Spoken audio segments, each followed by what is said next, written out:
Welcome back to our channel, everybody, and I hope you're doing fine. So today we're gonna talk about Darkseid, and we will... the game is 6 years old and you're still making guides for that?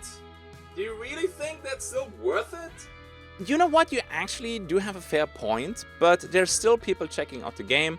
Maybe it's helpful for them, or maybe some veterans have friends that want to join, so they can just send them the video and they don't have to explain everything 2, 3, or 4 times. I think there is still some value, and Darkseid is one of the few abilities in the game that got reworked a lot, and a lot of stuff got added, and maybe people missed something. Alright, so before we start this though, some shameless self-advertising. If you've got a minute, you might want to check out the link tree in the description, which shows you all the other platforms that I'm using. Be it my painting and miniature crafting channel, be it my VR channel or my VOD channel, there's a lot of platforms and maybe there's something that you enjoy. But today it's about Darkseid, and here are the topics I want to talk about. So we're gonna start with something super simple. What is Darkseid? Then afterwards, what do I do with Darkseid if I don't have a token? We're gonna talk about which traits work with Darkseid, and then the PvP section a little bit. I have Darkseid and I picked up a token. What now? And then at the end we're gonna talk about Darkseid tips and tricks. You can see already the timestamps, and their timestamps are also in the description below, so you can just jump to the topics that you're interested in. And with that, let's go. Alright, at the beginning I would like to dip a little bit into some background info, some background lore. So what is Darkseid? If you wanna become a hunter in Hunt Showdown, you have to perform a dark ritual. Once that is done, you gain supernatural abilities. So every hunter can use Darkseid, and it's a power that pierces the veil between worlds. Also, it allows you to see echoes of these other worlds. And this is important because now we're gonna discuss what you can actually do with that. So Darkseid is a very important ability in Hunt Showdown. First I want to talk about how does it work the moment you do not have a token. A token is something that you can get from the bosses in Hunt Showdown. So first of all, you use this to locate clues in the game mode Bounty Hunt. You need these clues to find bosses. So once you hit your Darkseid hotkey, you can see these blue shimmers in the distance. Depending how far away they are bigger or they're smaller. Darkseid doesn't show you all clues on the map, it only shows you the ones that are close to you. You can also use Darkseid to locate traces in Bounty Hunt. Traces are for Roger, which is a wildcard target and got added a while ago to Hunt Showdown. So per definition, it's not a boss, we call it a wild target. A little bit, but for challenges and daily quests, it actually matters if you have to go for bosses or the wild target. You can also use this ability to locate rifts in Soul Survivor. We know that from quick play days, now it's called Soul Survivor. Works the same as with clues, the mechanic is identical. So once you locate it in the boss lair and you're fighting the boss, you can also use Darkseid to check if you're safe or if there's enemy hunters close to you. In the regular boss lair, you have a proximity of 50 meters. So the center from the boss lair and then 50 meters in all directions. If a hunter enters this zone, this white pulsating glow turns red. And then you know that you have to be extra careful. You either stop fighting the boss and you look for the players, or you continue fighting the boss and be prepared for some PvP. It's a little bit different with the Roger layer because it's bigger. It's double the size. So you have 50 meters for a regular boss lair, but it's a 100-meter radius for Roger. The reason for that is that Roger, well, you fight her outside, and you don't want to be in, deep water with an alligator, and then there's a sniper shooting at you. That would not be too great. While using Darkseid, you can also hear a specific whisper. The moment you're close enough to a boss, that applies to the regular bosses and also the wildcard target. If it's white and there's nobody around, you have a very quiet whisper. If it's red and there is somebody, you have a very loud whisper. With that knowledge, you can even find Roger and hear if there's people around. Once you pick up a trace or you shoot her, the boss icon will appear.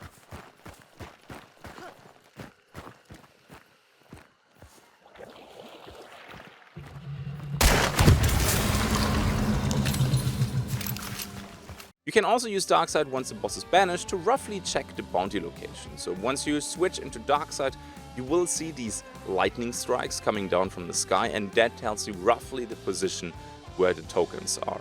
The moment the enemies pick up the bounty token, you can also track the enemies with these lightnings.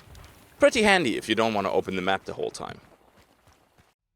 Okay, next up I want to discuss what you can do with traits in combination with Darkside. So first of all, there's Bladeseer. It's something that not a lot of people use, but if you have it and you go into Darkside, you can see your throwing knives, your throwing axes, your bolts, your arrows and stuff like that, up to 25 meters. It's highlighted in white. You could also use it for PvP. If you shoot somebody with an arrow and they are not dead, you can actually track the arrow with Bladeseer in Darkside and you can see where they're running to. This is very specific, but I just want to put that out there that you could do that. Next up we have Poison Sense, another trait that not a lot of people use. It can be good, but it's a very niche use case. With Poison Sense up to 150 meters, so pretty far, enemy hunters are highlighted in white should they be poisoned. It's also a nice way to check while you're running poison ammo, does the enemy have an antidote shot or not? Because the antidote shot is making you immune to poison. So if you shoot somebody with your poison rounds and you go into Poison Sense and there's nothing glowing, you know they are not poisoned and they can heal up quickly. So maybe aggressively pushing them is not that smart because they will be prepared. There's also a very specific use case for this. So while you fly in the beetle, you can also see enemy hunters that are poisoned. They glow white too. Next up we have Vigilant, and Vigilant lets you see traps that are placed by enemy players. So bear traps and all the concertina trip mines, the alert trip mines and also the poison trip mines. It's nice when you have an aggressive loadout, for example shotguns or something, and you are somebody who loves to hold W, who loves to run into the boss layers and just wreck people. Vigilant for 1 point is really, really good. One thing you should know is that Vigilant and Poison Sense both work while flying the beetle. So with Vigilant you can fly through the whole boss lair and plan your attack path. Because nobody really wants to step into a concertina poison trip mine combos. Am I right? The next one is Vigor, and Vigor is one of these difficult ones for me personally. For 3 points, it's not super expensive. It doubles the regeneration speed for health and stamina. Now, that is decent, and sometimes it's actually pretty strong when you play, for example, with Mariner. Mariner is an event trait that lets you regenerate health and stamina while you're in the water, and Vigor just doubles that and it gets crazy good. So maybe that suits you in certain engagements. And on top of that, it does stack with a regeneration shot.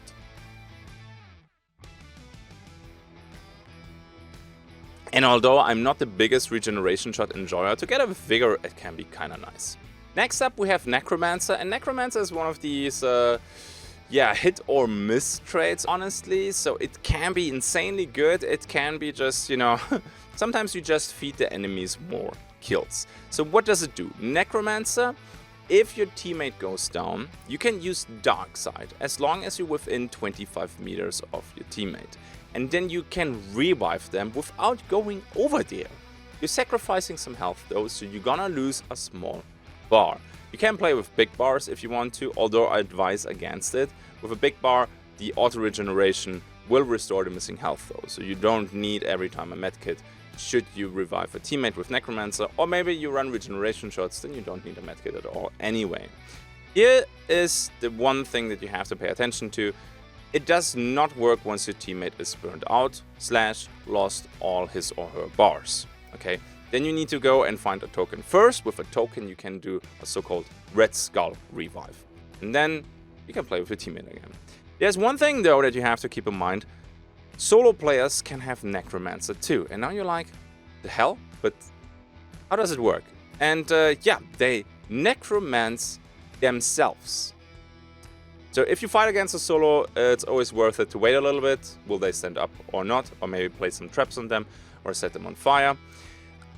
Together with Resilience, it's another trait that lets you stand up with all hit points that are remaining. That's also very good if you necromance a teammate. Your teammate should always buy Resilience, because otherwise they die to basically everything should they get necromanced. But yeah, if you fight against a solo and they have Necromancer, they can self-revive as long as they have bars. And the last one on the list is Serpent. That one works with clues and with rifts, not with traces. So how does it work? Up to 25 meters, you can interact while being in Darkside with a clue and with a rift as well.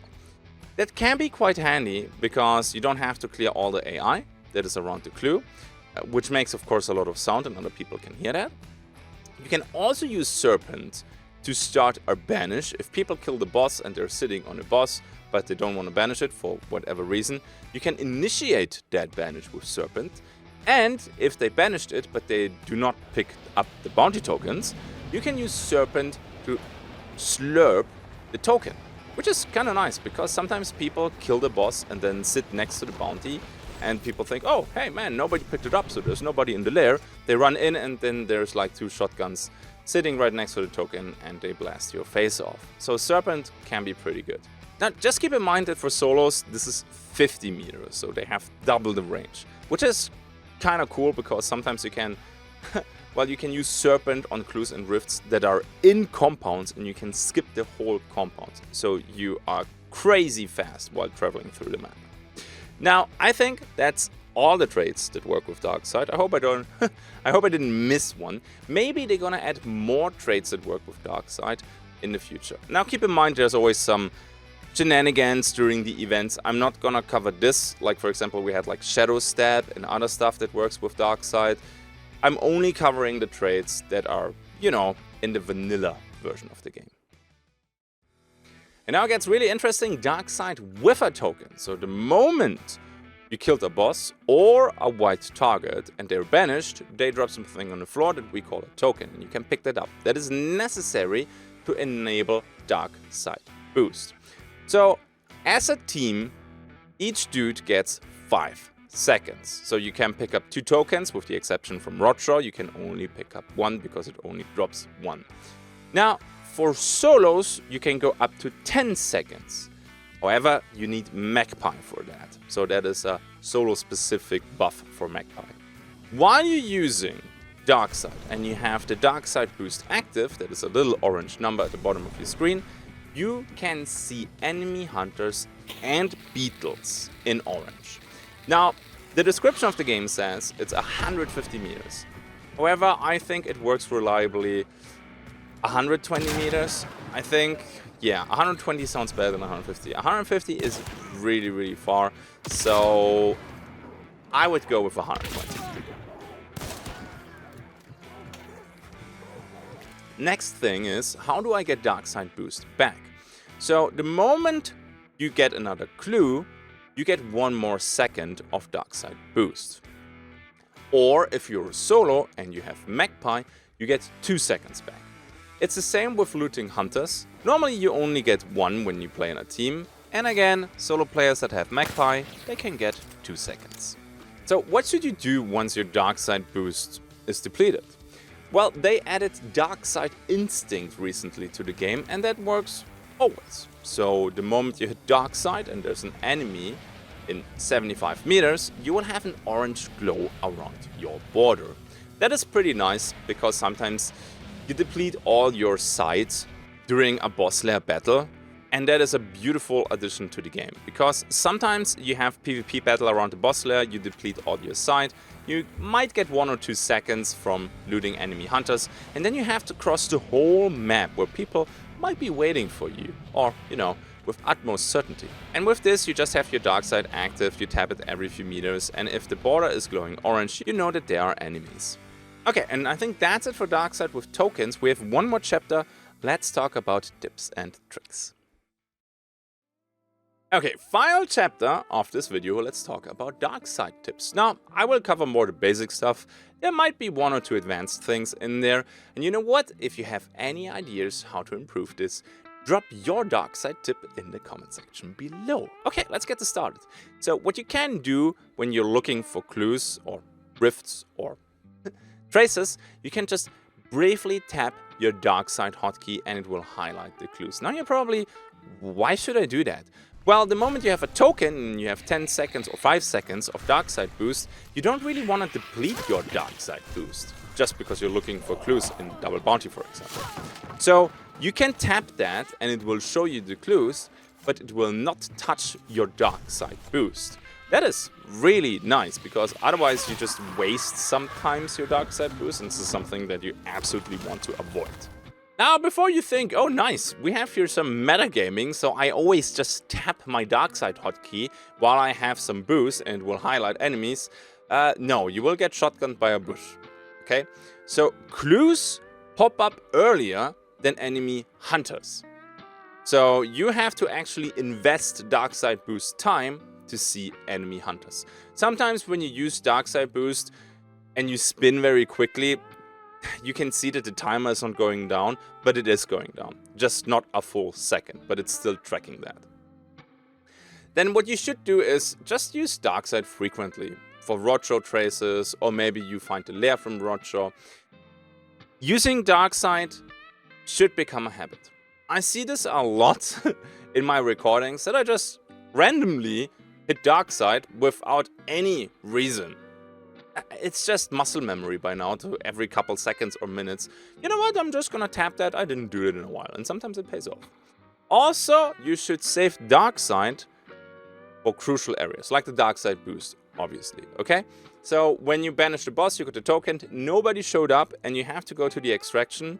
You should coordinate with your teammate, so do not use Darkside boost at the same time, because then you just wasted a whole second. Go 50 meters, go 100 meters, one of you uses Darkside boost, and the next 100 meters, your teammate uses Darkside boost. And with that, you can cross the map pretty far. Also, I would always save 1 second before you reach the extraction, where people would normally intercept you, okay? The amount of times that saved my booty is... I lost track, okay? So absolutely do that. Also for areas where you think, is it safe to cross here, when you have to cross some open space or maybe go through deep water, which you should avoid normally with a bounty token, but sometimes you can't. Scanning to see for enemy snipers, because this is exactly where they want to intercept you, can be quite good. Then we have more tips though, that's not it. Ah yeah, I like that one. So what you see me do sometimes when I kill people in the boss lair, I don't loot them. And now you're like, people always in the chat are like, you didn't loot that hunter, you should absolutely loot that for some cash. And I'm like, no. And you know why? Because every time I pick up the token, I scan to see if there's somebody around. So automatically the moment I pick up a token, I lose a second. But then I can loot the hunter that I did not loot earlier, and I get a second back. So my path to the extraction starts with full Darkside boost counter. Or, you know, maybe the fight, because there are some orange blobs, I start with my full Darkside boost counter. So that is nice. And yes, I said it already, and I'm gonna say it again, because it's that important. Communicate to not scan at the same time. I play with Joe Hunt Showdown for, I don't know, 5-6 years, okay? And we're still doing it regularly, that we use Darkside at the same time. And it is slightly frustrating. So at the end of the day, you should also use Darkside while fighting the boss. If it's white, that is nice. Every, I don't know, 10% of both bleh. And especially while you fight bosses, you should regularly tap Darkside. It is crucial to not get ambushed while you're fighting a boss, because if you are in a scrappy glare and you effed up and there's wire everywhere and shotguns are rushing you, you're not gonna have a good time. So every 10% or every 10 seconds, use Darkside and check if this white pulsating effect turned red. Because then you have to adapt your approach and maybe change something. Phantom off, or keep going, but be on high alert. Okay? There's way more that you can do, and I'm really curious to see your comments, what you suggest what you can do with Darkside. That's it though for today's video. I hope I could help somebody out there with this and clarify a few things. Keep in mind that future patches might add something or might change something. I try to keep the pinned comment updated, but sometimes I just forget about it because I have the memory of a goldfish. Okay? And with that, I wish you a nice day. And that's it for today. Another guide in the back. Love it. And then I'm gonna do the usual YouTuber begging. If you enjoyed this, if it was helpful, if you can share this with a friend, maybe drop a like or a subscription. That would be very, very kind of you. You're almost as kind as these people right here, my patrons. Thank you, my dear friends. You guys are amazing for all the support that you're sending my way. Thank you for watching. I have 2 or 3 more guides that need to be finished. So I'm just gonna shut up and I'm gonna go back to work. I see you in the next one. Until then, have a good day and bye-bye.